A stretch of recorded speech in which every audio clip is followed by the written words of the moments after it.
Après la Corse et la Sardaigne, ce soir, on reprend la mer, plein sud, pour aller en Sicile. Quand je dis en Sicile, je devrais préciser à Vigata, où l'on retrouve le commissaire Montalbano dans une de ses nouvelles enquêtes, écrite par Andrea Camilleri, traduite par Serge Quadrupani, et parue au Fleuve Noir. Le roman s'appelle « L'autre bout du fil ». Rappelons que malheureusement Camilleri est décédé il y a 2 ans et ce roman était déjà paru, était déjà édité en Italie. Il y a d'autres manuscrits qui vont suivre d'ailleurs, je crois.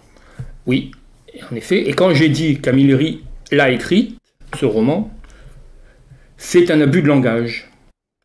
Car comme nous l'explique son traducteur dans la préface, Camilleri est devenu aveugle et ne pouvait plus donc écrire. Il a donc dicté tout ce roman à son assistante, Valentina Alferch, qui connaît son Montalbano et son Camilleri sur le bout des doigts.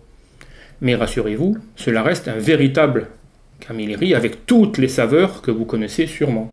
Alors Camilleri aveugle, mais pas sourd aux préoccupations sociales de l'époque, puisque un des sujets principaux, c'est le flux de migrants en Sicile qui vont occuper, ou plutôt préoccuper, le commissariat de Vigata. Oui, au début du roman, le commissaire a un gros tracassin, comme il dit, avec le flux continu de migrants qui sont repêchés, sauvés par des navires humanitaires et qui débarquent à Vigata sans pouvoir vraiment être pris en charge correctement. Le pire, c'est qu'il y en a beaucoup qui n'arrivent pas jusqu'à Vigata et qui sont au fond de la Méditerranée. Hélas. Et donc, ce flux de migrants mobilise tout le commissariat, jour et nuit, tout le personnel, et cela nuit, si j'ose dire, au bon fonctionnement des affaires courantes. Autre tracassin, plus léger me semble-t-il, mais plus en phase avec ce que l'on connaît du commissaire Montalbano. Alors au départ, ce tracassin, à Montalbano, il lui paraît beaucoup plus grave. Imaginez, Livia, sa fiancée génoise, veut absolument qu'il se fasse faire un nouveau costume. Donc il va y aller.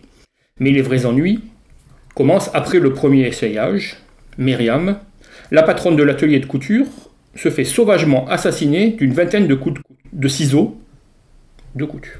Décidément, c'est une activité qui s'avère beaucoup plus dangereuse qu'il n'y paraît. C'est ce qu'on appelle vraiment se faire tailler, pas un costume, mais en pièces. Exactement.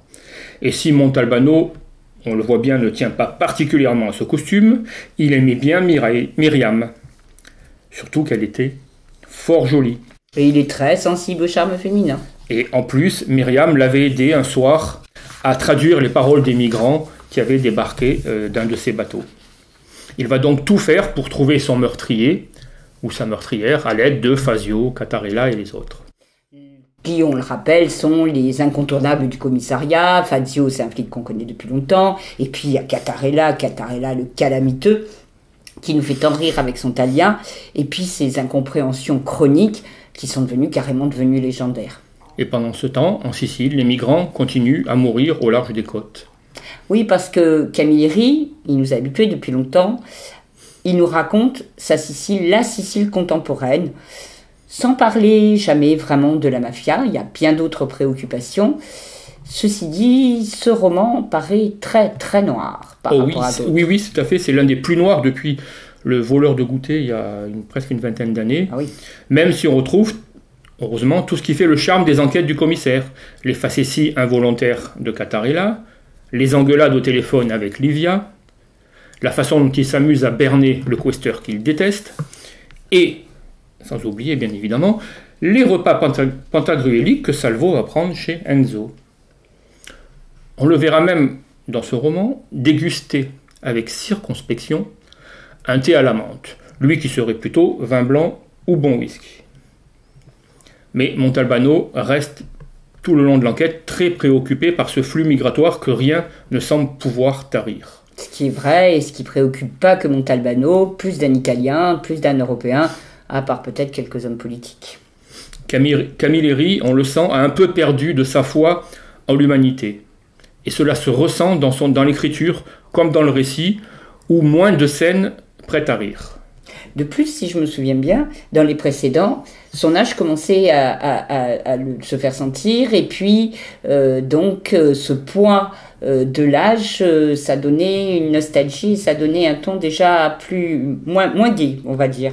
Oui, tout à fait. Et de plus, Montalbano, il se sent vieillir, c'est sûr, et ça lui plaît, ça lui plaît pas et ça lui plaît de moins en moins. Ça, c'est comme tout le monde. Exactement. Il dort moins bien, il s'agace plus vite et surtout, il supporte de moins en moins bien les cons qui l'entourent. Ça lui mine le moral. Mais ça, c'est comme tout le monde. Donc, on va quand même rester sur une note optimiste parce que un roman de Montalbano, un roman de Camilleri, c'est quand même pas un roman triste. Non, pas du tout. En fait, Camilleri a toujours sa verve et on prend toujours autant de plaisir à passer 300 pages à Vigata.